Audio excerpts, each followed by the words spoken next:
If I'm going to compare your swing to Grant Waite, who was a tour player during the 90s and considered having one of the best swings in golf, he's now one of the top instructors of tour players. I'm going to begin at the impact position, which is the most important. Everything the golf ball does, how far it goes, how high it goes, how much it curves and spins, is all determined by the laws of physics and motion that exist at the moment of impact. And it's the club's position at impact that determines those laws of physics. And it's the body's position at impact that determines the club's position. And everything you do prior to impact has the sole purpose of arriving at a fundamentally sound impact position. Grant has a fairly straight arms. Both arms are fairly extended at impact. And your right arm is bent a little bit and your left arm is bent a little bit. So Grant is trying to keep his elbows closer together, kind of pinching them close together, and your elbows are separating as you go through the golf ball. By hitting the ball with extended arms, you'll have a much more stable golf swing in that the radius and size of your golf circle won't fluctuate during the swing. We're now going to look at the starting of the swing, the one position, and Grant starts his swing with straight arms. Your arms are much straighter at the beginning of the swing than they are at impact, but you also have your arms a little bit of an elbow bend in your arms. The swing on the left was before we made adjustments in your arm position, and you made a big improvement in how you set your arms at the beginning of the golf swing toward the end of the session. The swing on the left is at the beginning of our session with the driver, and it's before we made any adjustments in your arm position.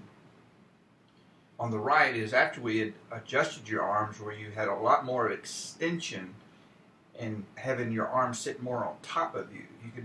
You can see how that left arm is a much better position, much more extension here. In fact, both arms are much more like Grant had. Elbows are a lot closer together. You can even see how the crease in your elbow, your left arm here, you can see how that crease is pointing more upward to the sky. Whereas over here, you had your elbows kind of rolled to the outside instead of downward.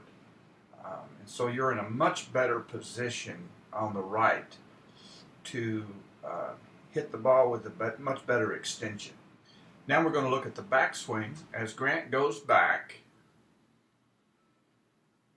when he gets to the 3 position, this is when the left arm is parallel to the ground. He is starting to hinge his wrist. When you get to your 3 position,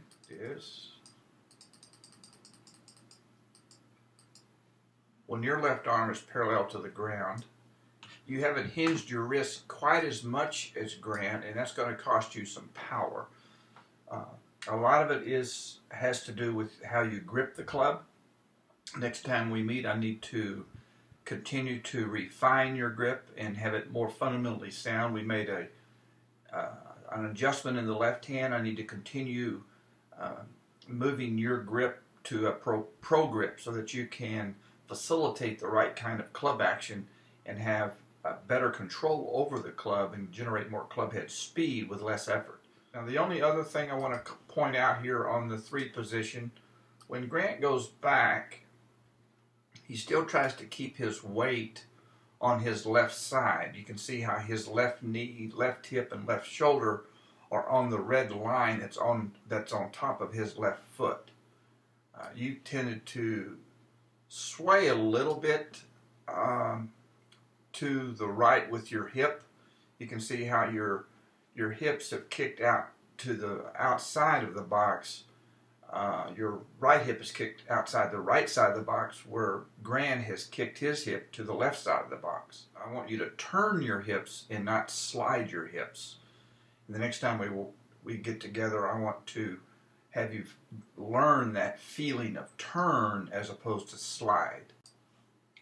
Here we are at the top of the backswing, what we call the 4 position. Grant has a nice extension still in his left arm. He has a right angle in the shaft in the left arm.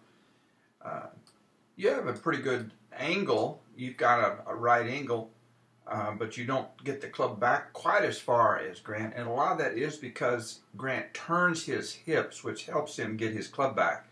And because you just slid your hips and you were relying solely on your shoulder turn, you don't have as much shoulder turn as Grant does. Grant has his shoulders about here, and you have yours about to here. But Grant is able to achieve that because he has more hip turns. So once you learn the proper lower body hip turn, you will have your club further back and have a lot more power in your golf swing.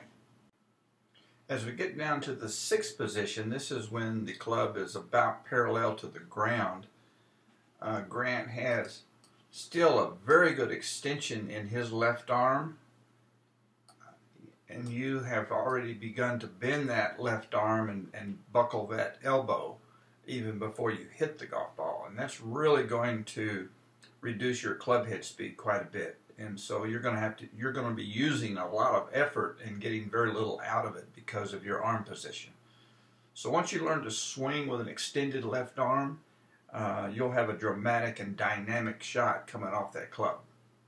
So that'll be one of the things that we need to work on, and it will come the quickest after we adjust your grip. Once we get your hands on the club handle that will facilitate this swing, then you'll hit the ball a lot better.